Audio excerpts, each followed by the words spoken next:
Hello student, welcome to my YouTube channel. आज का topic है प्रस्तावना। ये सेमेस्टर 2 के विद्यार्थियों के लिए है। संविधान का शुरुआत हमेशा प्रस्तावना से होता है। प्रस्तावना के द्वारा संविधान के आदर्शों, मूल्यों और आकांक्षाओं को स्पष्ट किया जाता है। अन्य देशों के संविधान की तरह हमारे भारतीय संविधान की भी एक प्रस्तावना है। भारतीय संविधान की प्रस्तावना निम्न प्रकार है।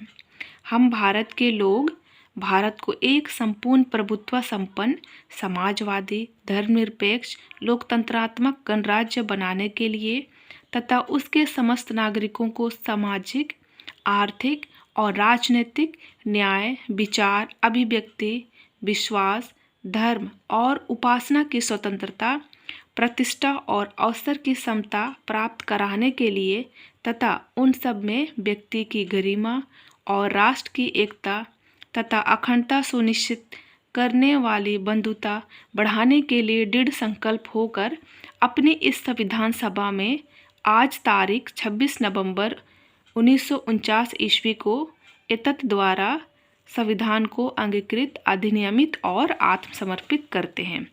तो ऊपर आप लोगों ने जितने भी ब्लैक पेन से लिखा हुआ देख रहे हैं, तो ये सारे चीज़ जैसे समाजवादी, धर्मनिरपेक्ष, एकता और अखंडता, तो ये 42वें संवैधानिक संशोधन के द्वारा जोड़ा गया।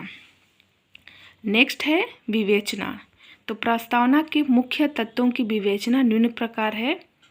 हम भारत के लोग इस संविधान को अंगीकृत, अधिनियमित और आत्मसमर्पित करते हैं। तो इसका अर्थ होता है कि अंतिम सत्ता जो है जनता में ही निहित है और जनता ही संविधान को बनाया है और जनता ही इसे समाप्त कर सकती है। इसे समाप्त करने का अधिकार ना ही राज्य सरकार को है, ना ही संघ सरकार को। जनता इस संविधान को अपनी इच्छा से अंगीकृत, अधिनियमित और आत्मसमर्पित किया है। उसे जनता पर उसी जनता पर विदेशी सत्ता या एक पक्षीय सरकार द्वारा जनता पर तोपा नहीं गया है। नेक्स्ट है संपूर्ण प्रभुत्व संपन्न।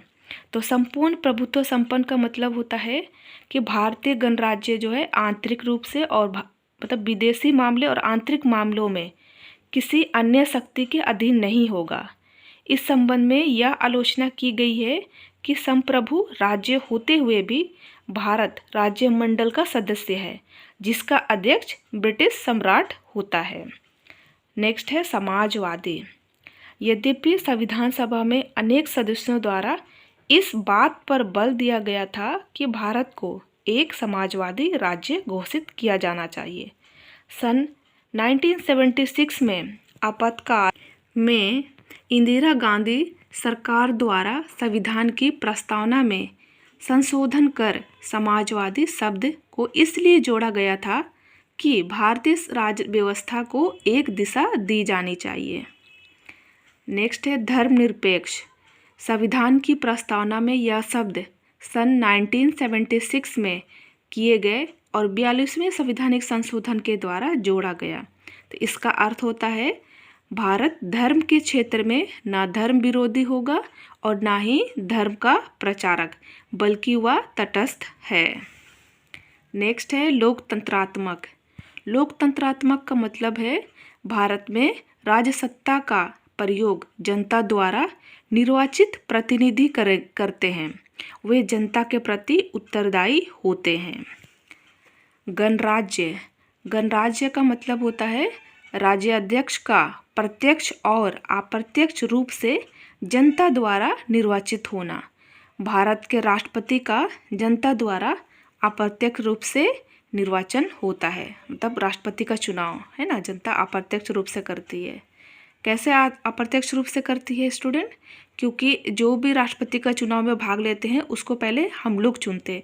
हम लोग जो चुने हुए व्यक्तियों को भेजते हैं, वो लोग राष्ट्रपति को चुनते हैं, इसीलिए अप्रत्यक्ष रूप से कहा गया है। नेक्स्ट है सामाजिक, आर्थिक एवं राजनैतिक न्याय। सामाजिक न्याय का अर्थ होता है सभी नागरिकों को बिना किसी भेदभाव के समानता प्राप्त होना। और आर्थिक न्याय का मतलब होता है समाज में समाज में अधिक गरीबी और अधिक अमीरी ना हो, सब लोग बराबर के हो। राजनीतिक न्याय का अर्थ होता है सभी नागरिकों को राजनीतिक क्षेत्र में, है ना, समान रूप से और स्वतंत्र रूप से भाग लेने का अवसर मिले। स्वतंत्रता, समानता एवं भ्रातृत्व।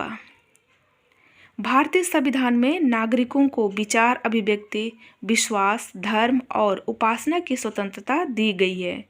नागरिकों को प्रतिष्ठा और अवसर की समानता प्राप्त की गई है, प्रदान की गई है।